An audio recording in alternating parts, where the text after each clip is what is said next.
What's up everyone, Soldier First Class here, and today's mission, we're going to be doing an analysis on the new Final Fantasy VII Remake Opening Movie trailer. You guys know the drill. I react, give my first glance opinions, and then I watch the trailer about 30 times, picking up the details. So, let's go! At first glance, we see a bird flying across a rough terrain of desert land, which is reminiscent of the end of the original game and Advent Children. The music is ominous, but is clearly foreshadowing a great conflict is about to begin. We hear the words of One Winged Angel playing as the city is shown, and it's clear that life in Midgar is about to get complicated. Outside of Midgar in the original is a dark barren land where battles take place on dark barren pre-rendered backgrounds. Clearly Midgar is supposed to look like an industrial city that's leeching the life of the planet, and the aesthetic reflects that greatly here. There's no plant life to be found in this barren wasteland for miles and miles around the city. This is our first look at the world outside of Midgar, and it shows just how big Midgar truly is, but also how big the world is going to be outside of it. Another way of thinking about it is that this is our first look at what Part 2 will have to offer us when the time comes, and it shows just how far away Kalm really is, because the trailer begins several miles outside of Midgar, and there's nothing at all to see in the distance. It's also worth noting that this trailer showed an area that many fans will remember from the original, and it takes place outside of Midgar. There will be a massive spoiler for the original game here, so I wanted to warn you real quick. The cliffs overlooking Midgar hold a special moment for Final Fantasy VII fans, as this is the site where Cloud becomes the mercenary we know and love. Zack Fair tragically gave up his life on these cliffs, and it's at that moment that Cloud becomes the person that Avalanche will meet when our adventure begins. I got really heavy Zack vibes from this part of the trailer, even though we won't see him in the game until future parts. As the bird flies across the screen, it brings back memories of the original Final Fantasy VII Remake trailer that we got at E3 2015. In that trailer, we were told that the promise had been made and that Final Fantasy VII Remake was very real. This opening movie trailer felt like a kept promise from Square Enix, but it also felt like a message to the fans. Tetsuya Nomura and Yoshinori Kitase just let us know that everything is going to be alright. That bird, while a small detail, is the symbol of hope for this project. It's the first thing we saw at E3 in 2015, and it's the first thing we see when we open the game. Then we transition to the city, and it shows itself in all its HD glory. We saw from the Gamescom leak that the city looked amazing, but those leaks looked like 240p versions of this, and it blew me away. I mean seriously, they made Midgar look like a real-life city that we could visit and take tours of.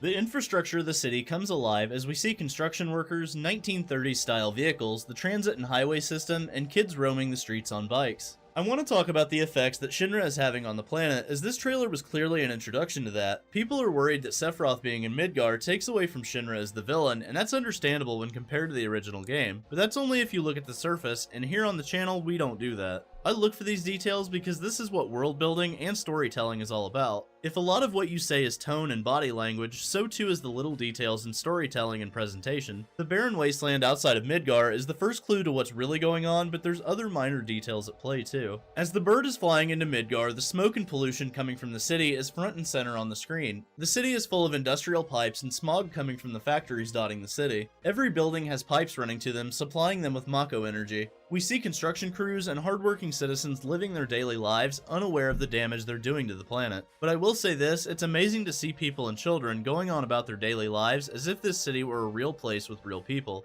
This will definitely help with the world building in this game, and I'm excited to see how the rest of the small details come together. We then get another close-up of a grassy area next to what appears to be a factory of some sort. The grass is brown, dry, and dead, with a flower wilting right in front of our eyes. Several cars are driving down the street in this scene, and life is as usual in Midgar. This is another representation of why Shinra is bad for the planet, but also is a setup for Aerith to tell us about her garden and talk about the flowers only growing there. It then transitions to the kids that were riding their bikes earlier in the trailer, playing on the now iconic playground equipment. The little girl you'll recognize from the very first trailer from E3, and also the Cloud trailer we got at the Game Awards last year. What I love about this is the little detail they put in about the streetlights coming on as the night sky approaches. A bright light begins to glow, and the kids stop kicking the ball around and playing, and begin to stare. We now see the famous eyeball staring at the Mako reactor as the Mako byproduct spews from the reactor. I love this scene, but what I love more is the way it transitions into the original game's intro that we all know and love. The particles from the Mako make it look like the starry sky we saw in the original's intro, and the flower girl slowly comes into view.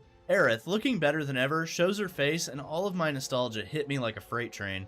We see her bowing down next to a broken Mako pipe as if she's feeling the planet through the Mako in the pipe. We then hear another small clip of One Winged Angel as Aerith quickly looks towards the alley and then runs away. She walks out onto the street but gets bumped into and drops her flowers. She goes to pick them up and a man carrying a large box steps on the flowers. It's clear this deeply hurts her as we know she finds all life to be precious and cares deeply for her flowers. Then the camera pans out and we see the iconic shot of the city of Midgar, the Shinra HQ sticking out like a sore thumb. We got a small look here at Sector 6 being under construction as well, as the top of the plate is yet to be completed. When that meteor streaked across the screen and we got the Final Fantasy VII Remake logo, my heart felt like it was gonna burst. All the feelings I had as a kid came rushing back, and I felt like it was 1997 again. Cloud begins riding in on the train, and this is a shot-for-shot remake of the original game. Avalanche takes out one of the guards, and then when the other guard notices, Biggs and Jesse take him out too. Barret then tells Cloud, "Get down here, Merc," and then it happens. Probably the most famous character introduction in video game history. Cloud flips from the train, Buster's sword in hand, and places it slowly on his back as he looks directly at the player.